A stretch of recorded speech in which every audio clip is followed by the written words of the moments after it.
nasugatan. Tinamaan? Matapos paputukan itong si Jason Ivler. Ang pangalan ay si Special Agent Ana Labaw. Diniretso siya sa Quirino Memorial Medical Center at nandun din. Emil? Itong si Jason Ivler. Emil, nasugatan din sa sinasabing encontro. Igan, go ahead. Anong nakita mong tama nitong si Jason Ivler?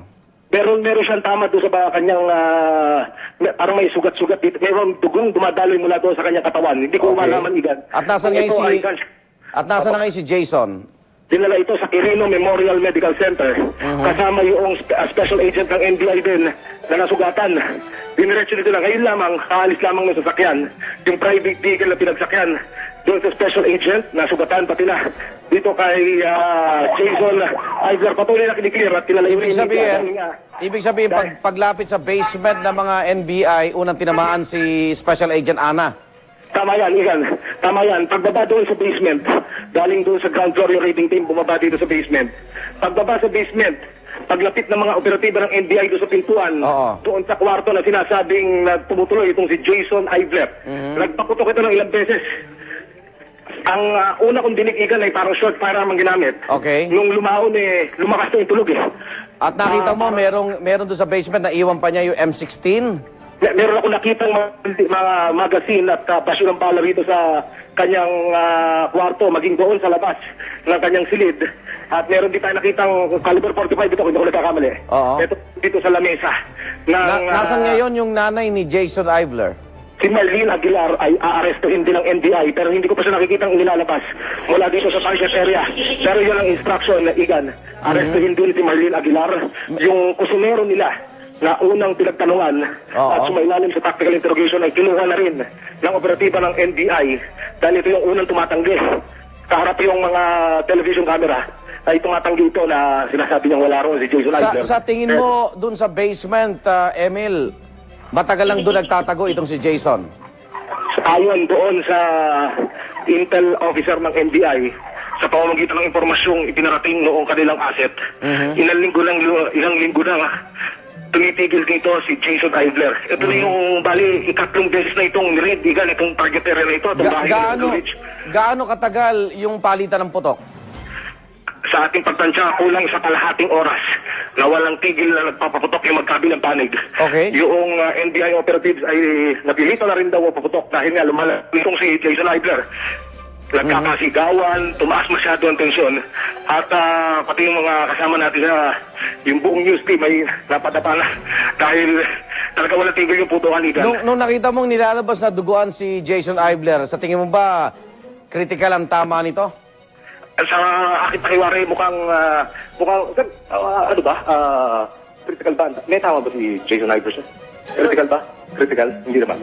Pero mukhang, Igan, mukhang hindi naman daw. Hindi naman. Kakausap natin yung isang intel officer na India. Hindi naman. Pero ito nga ay sugatan, kumpirmado. Pati na yung isang special agent. Ito yung pinapakita natin ngayon, mga anong oras ito, Emil, nangyari? Yung actual rate na yan, yan yung mga alas 6 Alas 6 kanina yan. Yan yung actual rate, alas 6 yan ng umaga. Mula dito sa... Bakit ginamitan ng hagdan ay kayong papasukin doon sa pintuan mismo? Bukod doon sa dahilan na ayaw tayong papasukin yung operatiba ng NBI, walang security guard at nakakandado itong mga yung main gate nila, pati yung pedestrian gate ay nakakandado at ayaw magpapasok. Kaya dalawang hagdan yung dinala ng NBI. Actually, Igan, sa briefing pa lamang, sinabi na yan ng kanilang asset na kailangan magdala ng dalawang hagdan o kailangan magdala ng hagdan para ma-penetrate ng agents yung loob ng bahay dahil nga sigurado hindi raw papapasukin dito. Alam ba ng mga operatiba na armed and dangerous si Jason? Yan ang sinabi niya sa briefing kanina, Igan. Okay. Doon sa instruction ng team leader. Pinaalala niya sa kanya mga tauhan, armed and dangerous ang kanilang target na si Jason Ivler. Kaya extra ingat sa actual rate. Lahat sila naka-bulletproof, lahat naka-Kevlar, Igan.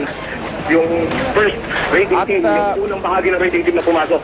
At yung unang putok na narinig mo galing sa basement, Emil? Tama yan, Igan. Galing yan sa basement. At tumaalingaw hanggang dito sa labasan. Nasa loob ka ba ngayon ng bahay? Ngayon, Igan, pinalayo tayo. Pinalabas tayo sandali. Okay. Dahil kiniklear nila yung area. Pero positibo na, dumana dito sa harapan natin si Jason Ivler. Big dito. tip ng mga NBI agents.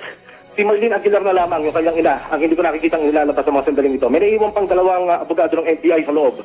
At ito yung tatanong, ito yung kumukuha ng impormasyon mula kay Marlene Aguilar. Okay, yung special agent na si Ana, kamusta naman nung nakita mo, Emil? Sa kabutiang palaga, Igan, si Miss Ana Labaw, yung special agent ng NBI, ay nakakalakad. Pero iika-ika, kaya ito ay nalalayan pa rin. Saan ang tama niya? Saan ang tama niya? Hita, Igan. Sa hita? Ito yung sa kanang hita. Oo. Kanang hita ang tama nito. Oo. So ngayon, ano ang pinakahuling nangyayari ngayon dyan? Hinihintay nyo na lang na ilalabas itong si Marlene? Tama yan, Igan. Tapos yung pagdating ng mga kinatawan ng barangay para doon sa paglagda sa search warrant, pati na doon sa actual operation, yung mga papeles na kinakailangan pirmahan ng barangay officials, ay inihaanda na para sa pagdating nitong barangay chairman at nitong mga opisyal pa ng barangay na pinatatawag na ngayon ng mga operatibo